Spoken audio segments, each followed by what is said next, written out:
Big it up. Hear my voice. Yeah. Here we go. Yeah. Here we go. What is up, everybody, and welcome to another episode of the Casual Wrestling Community Show. This is the single greatest casual wrestling podcast on the internet. I am your host, the Notorious Nerdy D, and joining me on the ones and twos, working the mics and cameras, your notorious pay-per-view champion, Level Up Lauren. Yeah. Each and every week, we take on 4 pro wrestling's most pressing topics. Make sure to like and subscribe to the show on YouTube at The Casual Wrestling Show, or subscribe on your favorite podcasting network. We are on Spotify, Google Podcasts, and officially on Apple Podcasts. Make sure to leave a little review or a comment to get us into the algorithm. No housekeeping this week because we're going to go straight into topic number 1 this week, and that is a state of the show. So last week I kind of toyed with the idea and hinted at doing a video that was a state of the show, like where we're at, what we're planning to do, kind of how I plan to move forward, like a roadmap of the content we plan to put out. And was going to do it as a standalone thing, but after thinking about it, I thought it'd be better just to open up the show this week and talk about it so that we can discuss it in the comments and kind of see how everybody feels about it. Now, as a content creator, you're torn between 2 different motivations. On one hand, you want to make a product that pleases your core audience. And on the other hand, you want to make a product that brings in a new audience. And for the last 5 or 6 months, we've been doing the same thing over and over, and we've developed a core audience. And I hate disrupting that because we've done overreactions, we've done news, we've done burning questions, 20 questions, and people have fell in love with different segments that we do. I hear good things about 20 questions, and I hear good things about overreactions or the burning question. But it all has become kind of comfort food, I think, to me. It's almost, I've gotten lazy in being able to write the content. They're all great segments, but listeners, new listeners and YouTube listeners and viewers, they're not responding to that content necessarily. And this, I'm not doing this all to get new viewership, but that's got to be part of the deal, right? Part of the deal has to be running this essentially like a business. And a business has to function in a way that continues to move forward and doesn't get stagnant, right? The analytics that we get back from this show, now that we've been doing it for 6 months, they're my best friend and my worst nightmare. Because we have so much data on this show now, it's crazy, right? We have audience retention. We were looking at that the other day. We have click-through rates. We have impressions. And all of these fucking words that I sit and read and I research, they're all creativity killers. Because you focus on those things. So trying to find the balance on retention and impressions and things like that. But it does give you a brutal reality check of like things you're doing that are successful and things you're doing that are not successful. And there's a blatant pattern to this show. And that is, after the overreactions, all you motherfuckers disappear. You leave.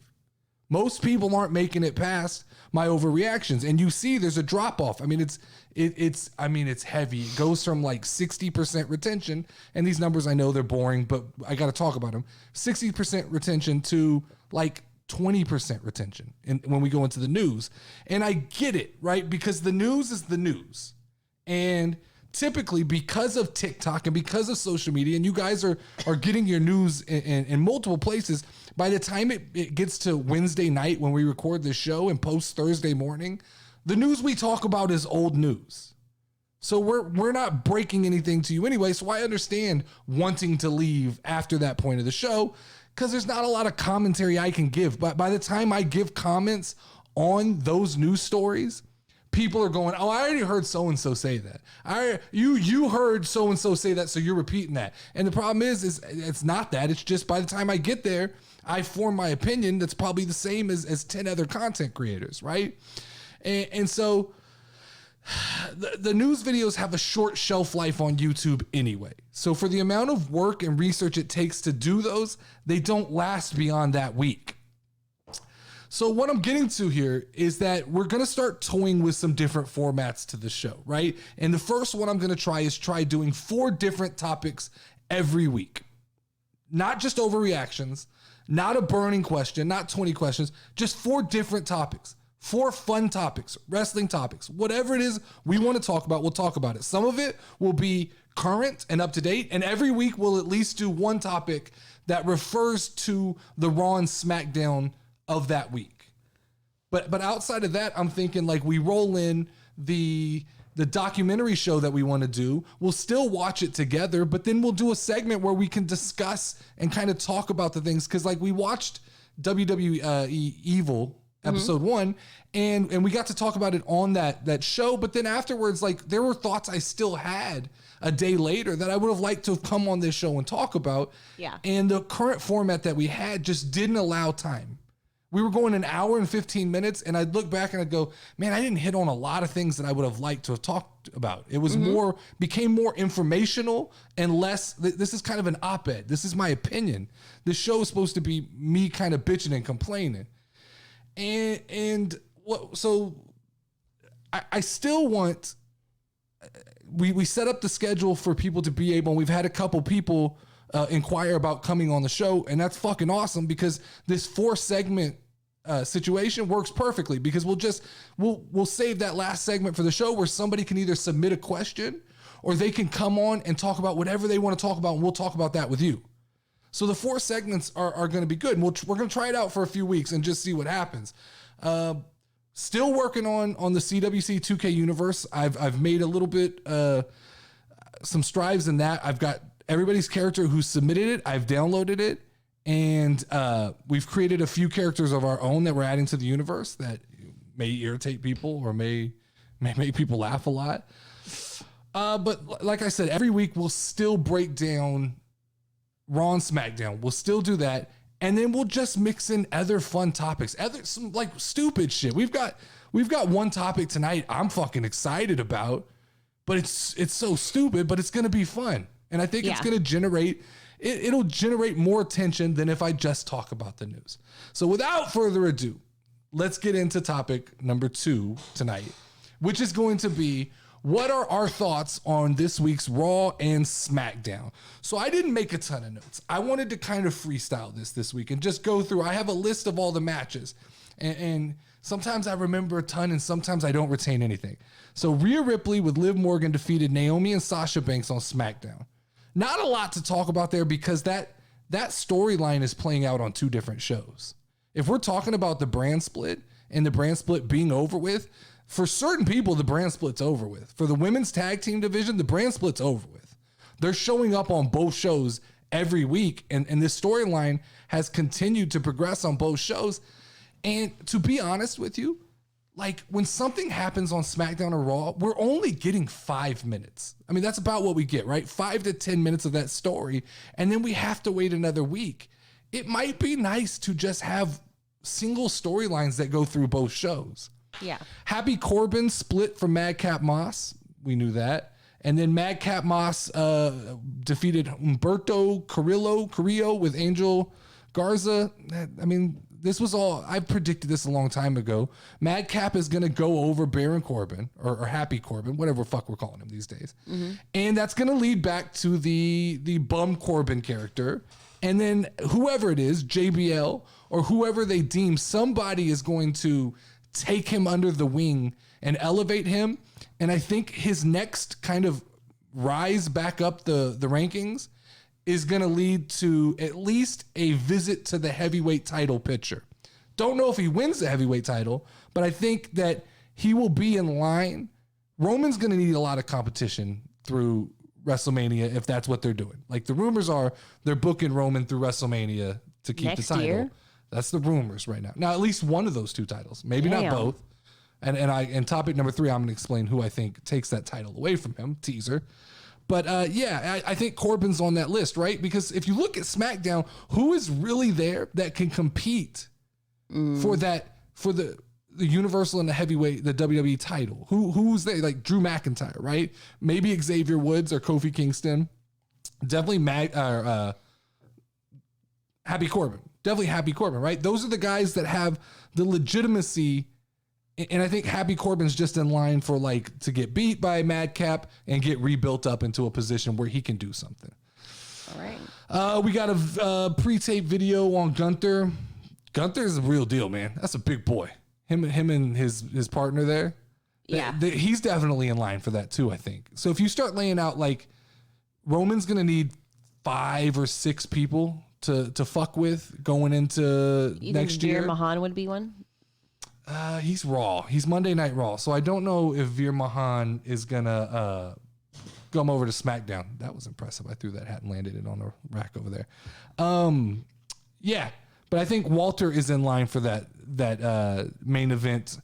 The problem is like if Roman's really keeping the belt for the next year, we're just setting guys up to fail, right? And we're starting with Shinsuke. Shinsuke's going to step up to the plate and he's going to get knocked the fuck back down. If Walter steps up, he's going to get knocked the fuck back down. Because none of those guys, Happy Corbin, Drew McIntyre, Walter, none of those guys are taking the belt off of Roman. He's had it too long now that they're not going to take it off in that way. True. Drew McIntyre defeated Sami Zayn again via countout.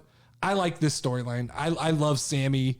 Sammy's like walking off during the match and going, I didn't quit. I was a man of the people. I was hanging out with the people. Like I'm in the crowd with my people. I like that. Like I like that version of Sammy. I like the like cowardly conspiracy. We got to get back into this conspiracy though. Like they got to retie the conspiracy back in because it's just kind of fucking gone away after the Jackass thing. True. And I'd love to see them kind of retie that in and be like Sammy being like, I'm leaving because somebody's out to get me. Mm-hmm. Somebody's trying to get me, right? Yes, sir. Intercontinental Championship, Ricochet finally defended his belt against Jinder Mahal. I really, right now at this point in time, I feel like the Intercontinental Championship and the United States Championship, and maybe we said this with Ricochet though, Theory will elevate it. Like you get that belt and then you fucking disappear.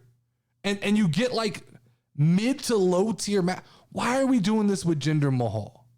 Does that make you feel something when you watch Ricochet and Jinder Mahal? No. Like Jinder Mahal's been missing for like the last 3 or 4 months. We hear nothing. He's done nothing of any consequence. And then all of a sudden it's like he gets an Intercontinental title shot just because he went and bitched and complained a little bit. And shaky. I mean, like, I don't know. I don't love that. Butch had friction with Sheamus and Ridge Holland. So we saw that. Butch kind of turning on. Butch keeps going missing. I like the Butch character. I do like Butch. I like him better than I liked Pete Dunne or Pete Dunne, however the fuck you say his name. Yeah. Was never a fan of him on NXT or NXT UK. Not that I watched those hardly ever, but when I would see him, he wasn't somebody who stuck out on my mind as like, oh, memorable. I gotta keep an eye on that guy. All of a sudden now he's Butch. I'm interested. So when you people look at things and you go, why do they do these name changes? Why do they take a guy that everybody knows and change his name? It's for people like me. Mm-hmm. It's for casual people who are only watching SmackDown and Raw, because when he gets there, this is a new character to me. And I'm invested in this Butch character. I don't give a fuck who Pete Dunne or Pete Dunne is. Didn't really care about him. But this little pit bull of a man, Butch, I'm interested in that, and it's fun.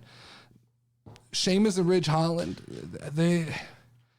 ever since they hurt Big E, I have like this fucking remorse towards them. Yeah, like I just can't get behind them ever since Ridge. And I know like it wasn't on purpose and all this shit, but like it was just like an icky feeling when I look at them and I go like, you guys are still doing what you love, and Big E's laid up in a fucking bed somewhere trying to rehab, and hopefully he gets back and get some kind of redemption story out of that thing. Yeah.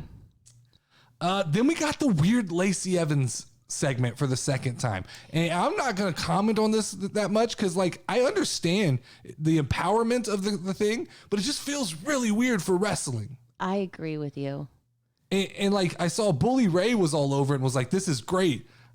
It may be great. I think maybe it's like a separate PSA or something like. Well, I don't know where they're going. I don't know what they're doing, and I'll pay attention and I'll follow along.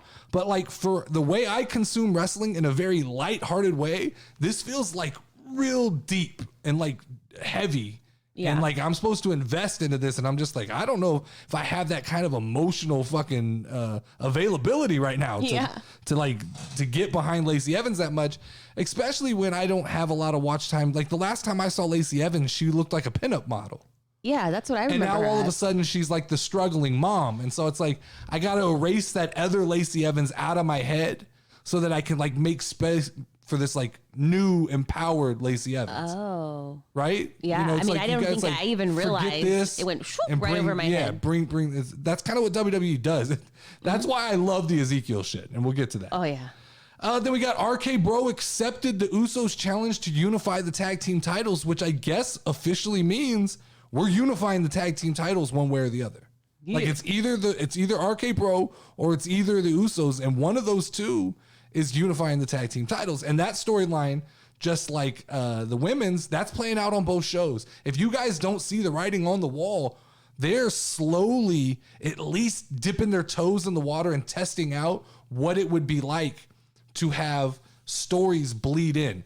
And what we may get is a hybrid into the brand split, right? Certain guys travel on certain shows, and then the big names and the guys carrying the tag titles or the universal titles, those people may bleed back and forth. And WWE just may be willing to do the double travel for the champions. And I guess that's kind of a price you pay for being at the top. All right, Monday Night Raw. Like I said, we got a women's tag team championship between Naomi and Sasha and Liv Morgan and Rhea Ripley. And this is where Rhea turned on Liv Morgan. Yeah. Who the fuck didn't see that coming? They've been teasing this for weeks. Rhea Ripley got put into COVID protocols, I believe, which just kind of held us off a couple weeks. But yeah, like we knew this was coming. That wasn't a long-term play. They just took Rhea Ripley out of a tag team to insert her right back into a tag team. Now, poor Liv Morgan, because it looks like she's getting dumped on in this situation. Like, she came out of, I mean, do you remember it wasn't 3 months ago, she was in a feud with Becky Lynch, and people were screaming that she should win the Raw Women's Championship, and now all of a sudden she's playing tag team beat up with Rhea Ripley, and there's no way she goes over in this. Yeah. Like, Rhea Ripley is definitely the future star of the two.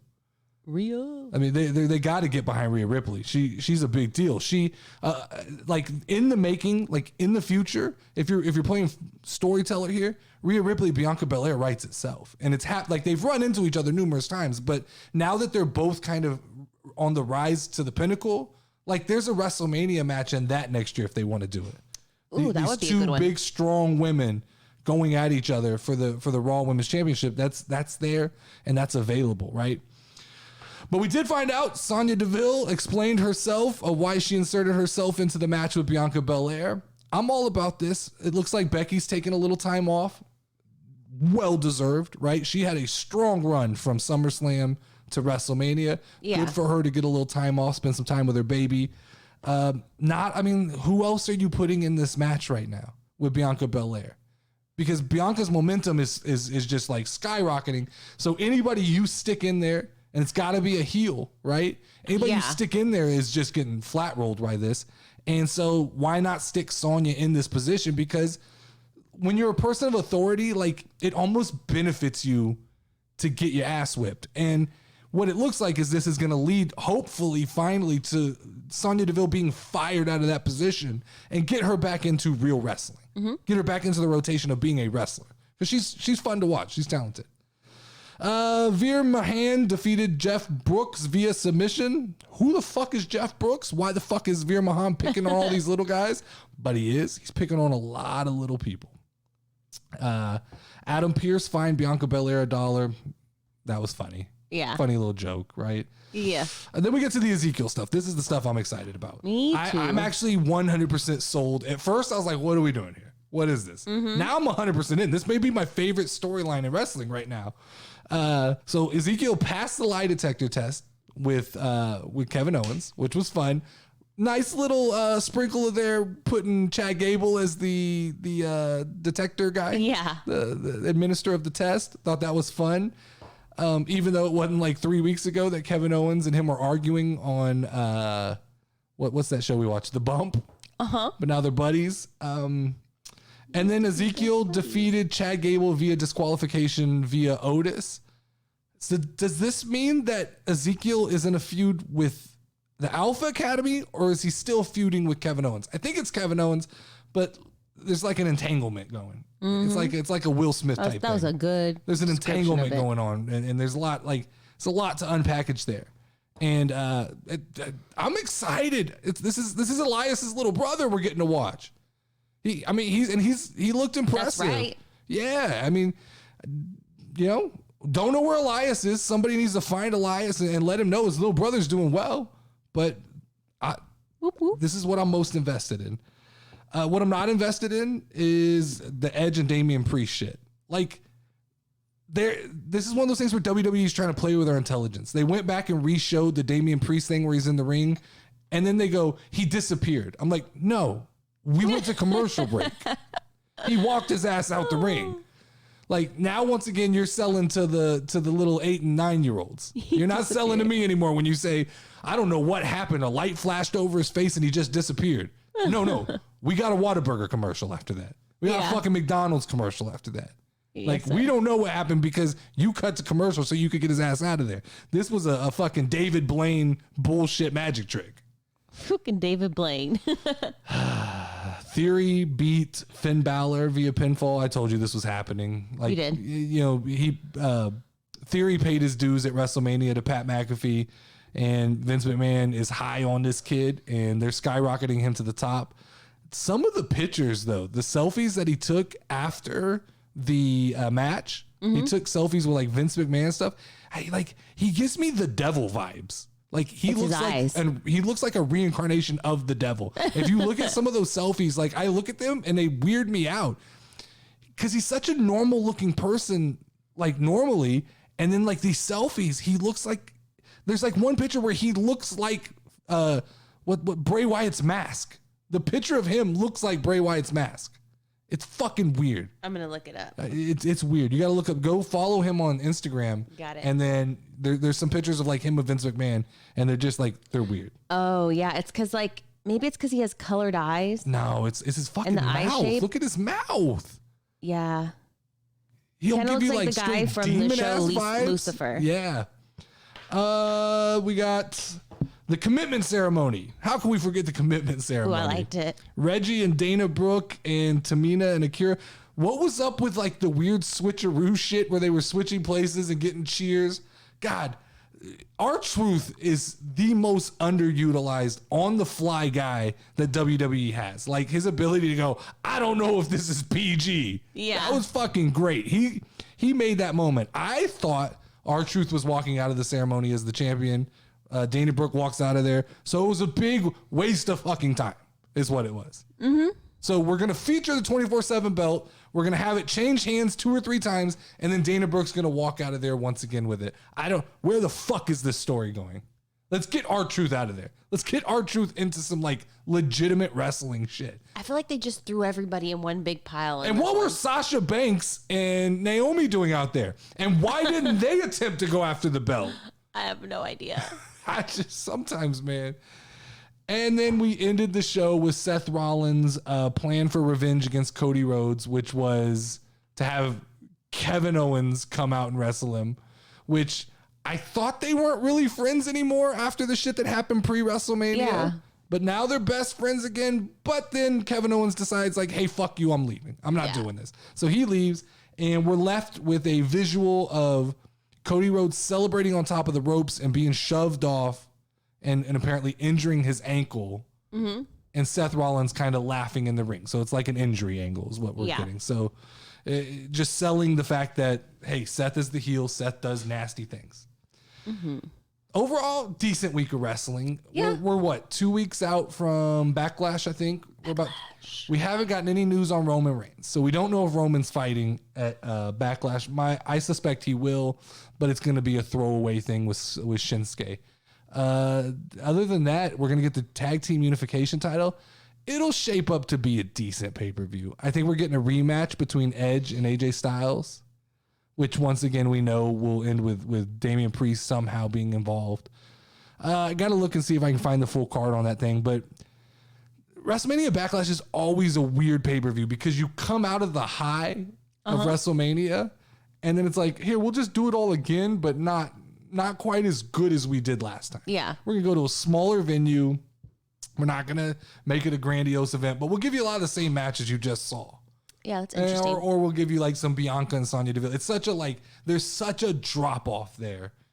And then they're going to start building back up towards SummerSlam. I wish they just treated every pay-per-view like a big deal. That is one thing that AEW does well because they don't have them every month. Uh-huh. But I feel like those are too far apart. There's a happy medium in there where you could still build up meaningful. I don't feel like we've had enough time going into some of these. I see what you're saying. All right, let's move into topic number 3. All right. Who would we book to defeat Roman Reigns? Lauren, I thought long and hard about this last night. I kind of went through different angles. And your mind always jumps to one thing, right? There's 3 people that are obvious choices for this situation. And that is Brock Lesnar. That is Cody Rhodes. And that is The Rock. What can you do with Cody Rhodes? You give him the finale to this redemption story that he's going through, returning to WWE.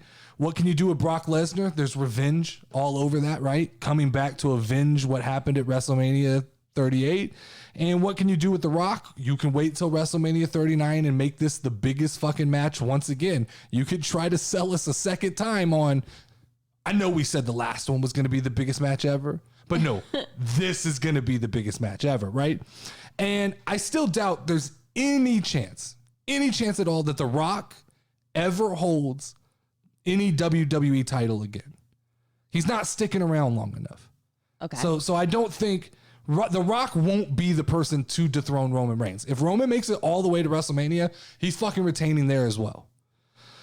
But the truth is, when I really break this down and I really look at it, there's only one person who can legitimately come in and dethrone Roman Reigns. He can dethrone Roman Reigns for at least, I think, the WWE title. I think Roman keeps the Universal title. But there's a person who can come in and in the right situation and circumstances, dethrone him of the WWE title and still kind of not destroy the momentum. And you know who that person is? No, fill me in. John Cena. Ooh, John that's a good Cena one. needs to return at SummerSlam. There's rumors that he's coming back around June. So this all fits into a timeline it's been kind of the rumor rumblings have kind of began on the internet. But John Cena needs to come back, and we need John Cena heel. We need a bad would be so cool, because that would get the attention off of Roman long enough that we wouldn't. John Cena turning heel would turn our attention away from the fact that Roman lost a belt, right? Yeah. And the way you could book it is during the SummerSlam match. You have this buildup. You have John Cena claiming, "I've already beat you. I've already done this. I've already proven who I am." And Cena can be like, "I'm back. I'm rejuvenated. I'm here to do this." He shows up. They have a match. It goes back and forth, and it ends with towards the end, Roman is doing everything he can to take Cena out. And at a certain point, it starts to look like you just can't beat John Cena, right? Yes. And so then Cena hits his attitude adjustment, Roman hits his spear, and it looks like Roman's about to win. It looks like, holy shit. And let's do no DQ. Let's make it no DQ. That way we can look like the Usos are involved. Paul Heyman's involved. We've got all this shit going on. And then all of a sudden, right when it looks like Roman, maybe he backs up into the corner and he gives him one of these, where he fucking cocks the arm. Yeah. He does one of those and boom, The Rock's music hits. Okay? Because Cena and Rock, they got a little Hollywood history now. So The Rock's music hits. He comes running down to the ring. Cena's kind of dazed, but now he's kind of regained consciousness. Cena and Rock face to face. Looks like they're going to fight, right? Mm-hmm. The Rock's here to save the bloodline. He's here to save Roman Reigns. He grabs Cena. Roman comes running for the Superman punch. Rock throws Cena out of the way, catches Roman. Damn. Rock bottom, drags Cena on top of him. 1, 2, 3. Cena is now the WWE champion. And now we've begun the build to WrestleMania 39, where the reason The Rock and Roman don't like each other is because The Rock has come to take back the bloodline. And by doing that, he cost Roman the unified titles. I like it, man. You could book it. You could book that, right? I mean, I've already seen it in my head right now. It's an epic feud. And what this can lead to is, look, there's more levels to this stuff, right? So now, from SummerSlam moving forward, Roman can do whatever he needs to do to build himself back up to a unbeatable epic level, right? That gives him 6 months to become epic again. Yeah. And you just feed him everybody. As well as talking about earlier. You feed him Drew McIntyre. You feed him Walter. You feed him Happy Corbin. Man after man, you just feed them to Roman and let him build back up to that status. So at WrestleMania 39 for the Universal Championship, we get Roman Reigns versus The Rock. That's not it, though. What's that? How does Cody Rhodes' story play out? Cody Rhodes versus John Cena for the WWE Championship at WrestleMania 39. Cody Rhodes has made it his mission to win this belt back, or to win this belt for the first time. And John Cena as a heel to be his Joker to the Batman. Yeah. You couldn't ask for a better run. A 6-month John Cena heel run where he's just, it's the NWO, it's the Hollywood Hogan. We get the heel Cena all the way up to WrestleMania. So now we have, what do we have, Lauren? We have a Saturday night main event and we have a Sunday night main event, and they're both fucking epic. Yeah. Cody, John Cena, Saturday night, ending the night with that. Sunday, The Rock, Roman Reigns, ending the night with that. Ooh, I wouldn't know which one I would watch more. Did I just book WrestleMania 39? I think you did. Did I just book John Cena versus Cody Rhodes for Money. the WWE Championship? Yeah. I like it. And tell me, like, we talk about Monday Night Raw needing it needs a big name. It needs somebody to just elevate that show, because Roman on SmackDown, he's that guy. Yeah. Heel John Cena on Monday Night Raw? A heel no-brainer. John Cena. It's a no-brainer. Oh my God. And let's say they go fucking full ripoff and they have John Cena start a faction, right? Ooh, that would be so cool. John Cena, Kevin Owens, Seth Rollins, all together in a faction, the new NWO, the Cena World Order. The Cena World Order. The CWO? Fucking print the t-shirts. Got it. Get him one next week. Jesus, man. I mean, how did you even think of that? Because like my brain did not I even was go racking there. my brains, and then I thought, there's only one man for the job. It's John Cena. John Cena didn't even cross my mind. Can't fucking see him. I didn't see him. Let's move on to topic number 4. I'm right. All right, so this is a funny topic. Wrestlers that I think I could beat in an actual fight, and I'm added a caveat to this: how much time I think I would need to train in order to win the fight against these guys. Because at one time, Lauren, I was in prime athletic shape. Let's not forget, Division I college athlete, okay? There was a time when I was in prime physical shape. So I'm never that far from being back in that shape if one of these guys gave me a reason. Okay? All right. So I wanted to let you know, like, how many months I need. And you put together this list of guys. I saw. did. I came up with You them. gave me this list of guys, and I wrote down my reasons. So let's go through. I think there's 20 names here. But let's go through, and I'll explain to you how many months I need All for right, each you want me person. to start off? Let's start off. Number 1, who? Darby Allin. Fuck him up right now. I will fuck Darby Allin up today, on spot. Whoop his little ass. I will flick him. Bad back, bad knee and all. I'm whooping Darby Allin's ass. All right. Like, I feel like I just could run, like, body check him, and he's done.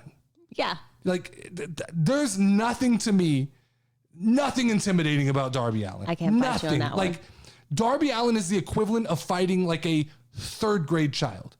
I could go to any elementary playground right now, pick the 5th biggest 3rd grader and fight him, and that's the equivalent of fighting a Darby Allin. So I've zero hesitance when it comes. I could beat Darby. I could fuck Darby Allin up right now. Who's All right. next? MJF. All right, MJF. Old choir boy ass MJF, right? If I can't beat up the head of the Glee Club, I got fucking problems. I'm worried about myself if I can't get him. I do think, though, MJF's in decent shape. Okay. He's in pretty good shape. Okay. Still not a big guy. I go 6'4". I'm a big boy. a big, thick boy. 1 month. I just need 1 month of cardio. Okay. 1 month of cardio, and I'm in there whipping MJ's ass. MJF's ass. I'm getting him. One month. One month cardio. Who else we got? All right. So next I have Adam Page. 6 foot. He's 6 foot, what, 215? Decent sized boy. I might need a few months to take Adam Page in a fight. I'm thinking 3 months. 3 months, got to hit the weight room a little bit, got to do a little cardio. Still not, I'm not afraid of that. You know, he just looks soft. Adam Page looks soft, and he's boring. Boring people. I fuck up boring people. Wasn't nice. Okay. So we're going to speak of somebody we talked about earlier, Butch. Butch, WWE Butch. Little baby Butch. Pete Dunne, what I have. Oh, wiry little motherfucker. 5'10". He goes 5'10", right? Yeah. First, I was worried. I thought he was Irish. Okay? Is he not? No. Irish motherfuckers, scary. Don't really want to fuck with Irish guys. They get drunk and they fight better drunk. And that's never a good sign when a guy starts fighting better drunk. You look at like the Conor McGregors, even Sheamus and people like that. Don't want any problems with it. They found out he was British. Okay. I'll fuck his British ass up. All right. I'm thinking I need 3 months. Okay. 3 months to I'd take. give you that one. 3 months. He's little. Like these little guys, you don't like. I got too much body weight to throw around, and I don't fight fair. I'm not like this isn't a WWE match. I'm getting into a fucking cage with these guys. I'm taking 3 months. 3 months. I'm whooping Pete Dunne's ass. Okay. I'll take it. I'll take it. Butch. His name is Butch. Butch. All right. Dana Brooke. I saw you try to be sly with this one. I did. I saw you be sly with this one. I did. I would never fight a woman. Not fight a woman. So like in a hypothetical sense, 6 months. I need 6 months to get ready for a fight like that. And that's just to get into the psychological headspace that I'm about to get my ass whooped by a woman. Because I'm going to get in there and be like, nah, I'm not doing this. And anyway, she's a pretty fucking athletic woman. I think even in 6 months, that's just in the headspace to protect myself. All right. I'm not winning that fight. All right. Good answer. I'll take that one. Okay. This next one. Xavier Woods. Okay. So Xavier I got here goes 5'11", 205. Athletic as hell. And he's a guy that I really like. So I have no animosity towards him. Ooh. To take on Xavier Woods in a fight, I think I have to be in optimal physical shape. And still then I'm not positive that I can win that fight. Even though he's so little? 5'11", you know, 5'11" starts getting into like extremely athletic guys. You worry about it. Like I'm fucking 37 years old. I'm not a spry chicken. I'm saying I need 1 full year of training. Okay. And then like I'll get in there and see what happens. I'll mix it up with him and we'll see what happens. Not guaranteeing I can We're win going that like 50-50 chance here? 50-50. 50-50 on Xavier Woods. All right. So this next one, I think you got it. Orange Cassidy. Right now. Okay. I'll fuck him up right now. All right. I mean, I'll fuck that dude up right now. You just talked about athletic people. I mean, he looks pretty athletic. I don't give a fuck. I will slap the fuck out of that guy right now. I will slap those stupid sunglasses off his head. He's going to try and slow kick me, and I'm going to slap the fuck out of him in the head. We're not playing those games, Orange Cassidy. You look at me right now. We're not playing those fucking games. When you get in a cage or a street or wherever the fuck we're fighting in a restaurant, like we're not playing those games. I will fuck him up. I will fuck Orange Cassidy up. All right. What's next? Bryan Danielson. I didn't like this one. I don't like this one. Why? Because he presents an unknown to me. How? Because he's so good at wrestling. Does that translate over to real fighting? Is Bryan Danielson a real fighter? Like, I think he's got some like jujitsu training and shit like that. And jujitsu guys bother me because they're going to choke me. And I don't want to be choked. I don't want to go sleep. I don't want to do that. I want to fight stand-up guys. I want to fight guys that are going to fight with their hands. And I feel like Bryan, he's kind of a pit bull. He's silent but deadly. That's what I'm saying. Like, I think his wrestling now he's a vegan. He's a vegan. I've never met a vegan guy that was that aggressive in real life. Like, or that's like that strong and that he may be an anomaly. I'm going to say he's an anomaly, but most vegans, I feel like 99% of vegans I could fuck up on a fight. All right. No problem. Right. So I'm going to say 12 months. Okay. Or you could just put a sausage in the ring with you and make him eat it. Ooh, that I'm not sure what you meant by that, but I don't like it. Okay. That felt wrong. All right. It So felt next very one wrong. is CM Punk. All right, his goofy ass. CM Punk's goofy ass. Now, I know he trained with Duke Rufus and those boys, so he's got some fighting experience, but everything inside me tells me that shit didn't stick with him. I saw him get his ass whooped twice in UFC. And I know that's UFC, and those are the real deal big boys. But like he's old, he's banged up, he's a little decrepit. I'm banged up, I'm decrepit. So I feel like it's like a cripple fight, like in South Park.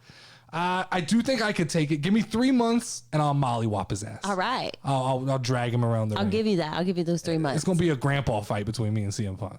All right. Because I don't need to get in prime physical condition. We're just gonna sit in there and fucking just trade blows. Just go for it. I like it. All right. Ricochet. Okay, so Ricochet, I saw you put this on the list. 5'9", 188. Another small guy. I like that you went with a lot of small guys. Because if you threw Sheamus or Brock Lesnar on this list, I'm not playing anymore. I don't play that game. I'm not fighting. I put realistic guys. Not fighting Roman Reigns. I'm not fighting Brock Lesnar. I'm not fighting Sheamus. I'm probably not even fighting Rhea Ripley either.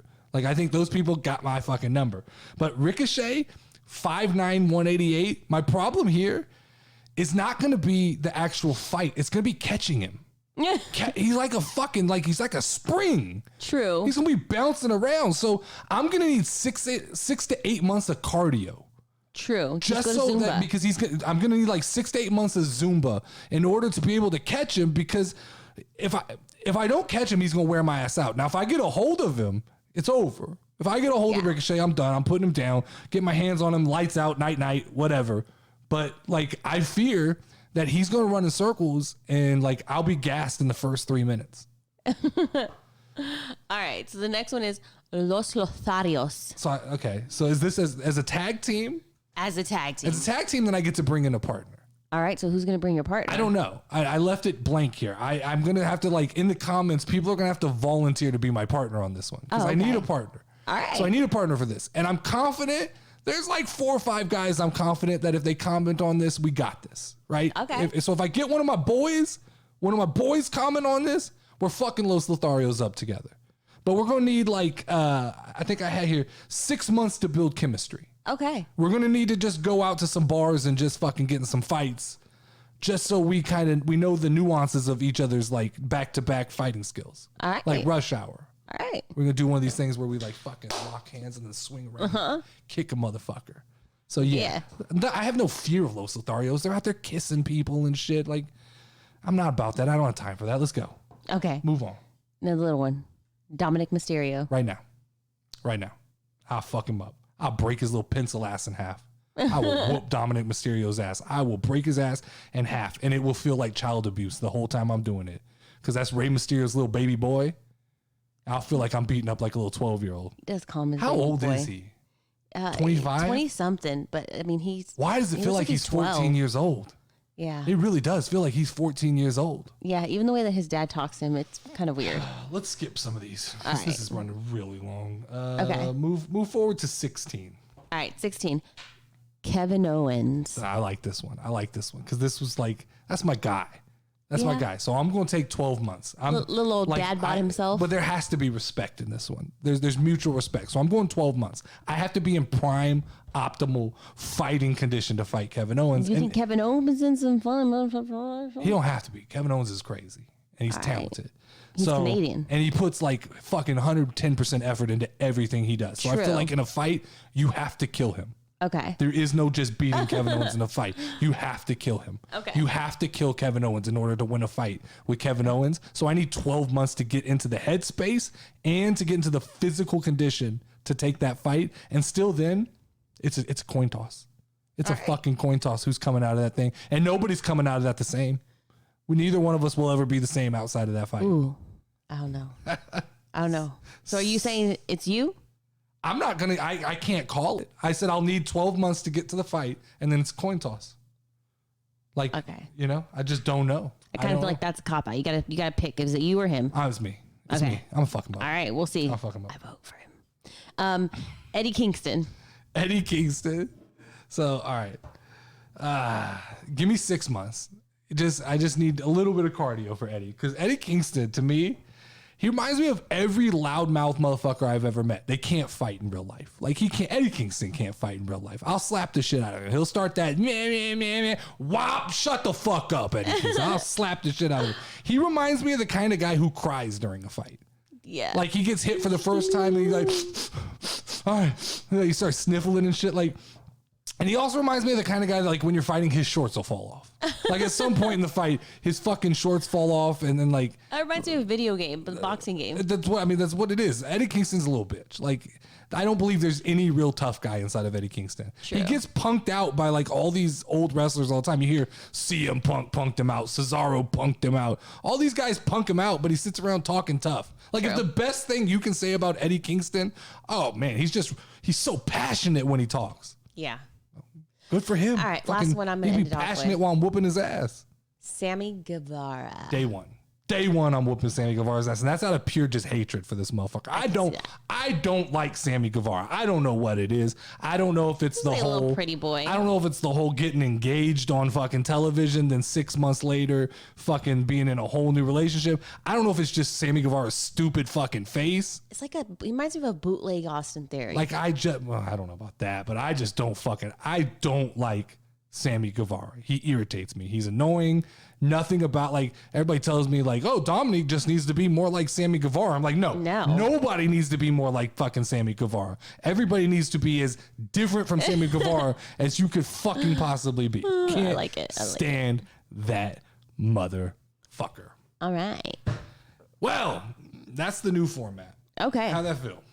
Good. That feel okay? Yeah, we're at 45. 45 minutes, tight 45. Yeah. And then that'll give us the ability to be flexible and do some other kinds of content. I think that's going to work. I got lots of cool ideas for different topics too. Other stupid shit like that. I think that was fun. And we'll figure it out as we go. But this has been another episode of CWC Wrestling Podcast. Make sure to tune in every week and make sure to submit your choices for the WrestleMania Backlash Pick'em. As soon as we know what the matches are, we will post those on the website. We still have a 5-way tie, which I guess is just going to be, let's give all the people who are in the 5-way tie, they will get a bonus point going into WrestleMania Backlash. Okay. They go into that with a champion's advantage. All right. Make sure to check out, I think Tuesdays we're going to be doing the WWE Network 101 where we live stream us watching a WWE Network documentary. At what time? 9 o'clock, I believe. 9 to 10. I'll post it and we'll share that up. It may not be this week either, so it may start in the next couple weeks.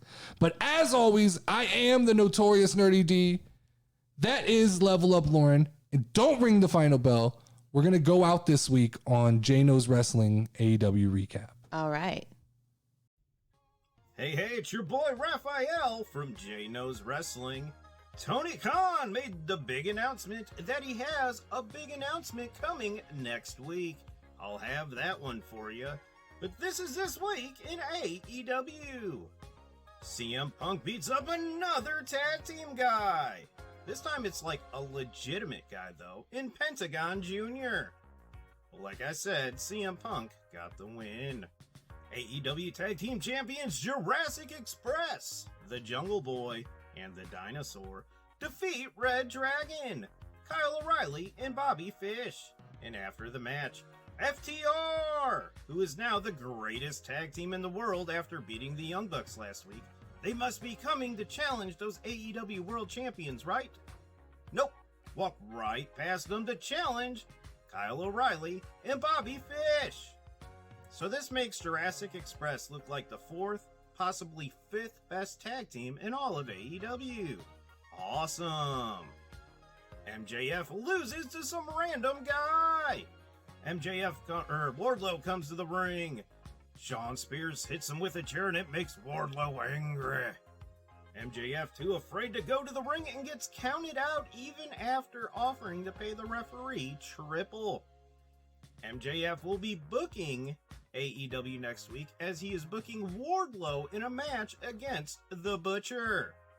Even though The Butcher has yet to win a match on television. Andrade El Idolo has a casket match against Darby Allin next week. I have forgotten what else happened. Maria Shafir hits the crowd with the Go to Sleep to defeat Sky Blue. Santana, Ortiz, and Eddie Kingston, you could call them LAX Light, lose against the Jericho Appreciation Society after Jericho uses his baseball bat. Jericho once again points out that sports entertainers are much better than professional wrestlers. A match that should have happened on Rampage, Ricky Starks and Powerhouse Hobbs defeat Swerve Strickland and Keith Lee. I have no idea why this match happened on Dynamite because everything around it happened on Rampage. And in our main event, Samoa Joe defeats Minoru Suzuki for the Ring of Honor Television Championship. Don't know why I just said champion. Minoru Suzuki is called the Murder Grandpa. To kind of freshen him up, I guess, for American audiences? I don't know. He's like a legit, he's a badass, but they call him the Murder Grandpa for some reason.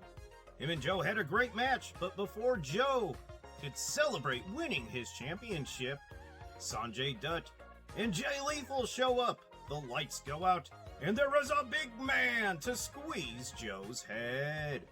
And that was Dynamite. Let's get into Rampage. The Blackpool Combat Club, now with Wheeler Utah, take on the Ass Club. Wheeler Utah rolls up Billy Gunn to get the win. What is going on here? Oh yeah, the Butcher. To answer what I said earlier, the Butcher gets a match against some random guy and beats him in 3 moves. So I guess it'll make sense for Wardlow to take him on next week. Ruby Soho defeats Robin Renegade and Charlotte Renegade at a chance to wash Owen Hart's cup. It was originally Robin Renegade, and then her twin, Charlotte Renegade, rolled into the ring, and Ruby Soho won either way. And in the Texas Death Match, Adam Cole and Hangman Adam Page. Adam Page won. They weren't going to do a title change on a Rampage that nobody was watching.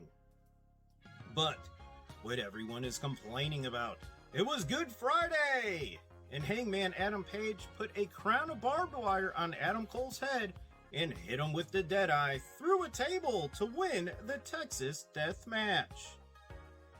AEW also had a show called Battle of the Belts this Saturday, so I'll go ahead and give you those results as well. Ruby Soho, we just talked about her. Thunder Rosa defeated Nyla Rose to retain her AEW Women's Championship. Sammy Guevara and Ty Conte, they did not do those shenanigans Friday like they promised us last week, but right here, Sammy Guevara defeated Scorpio Sky to once again become TNT champion. I believe they're going to keep on having him lose the title and win it again so he could beat Cody's record, so they no longer have to speak about Cody Rhodes in AEW. Jonathan Gresham defeats Dalton Castle to retain the Ring of Honor World Championship. And after the match, Jay Lethal and Sanjay Dutt come to the ring, and then a giant... Could have swore I read that already. But then a giant comes and starts squeezing people's heads.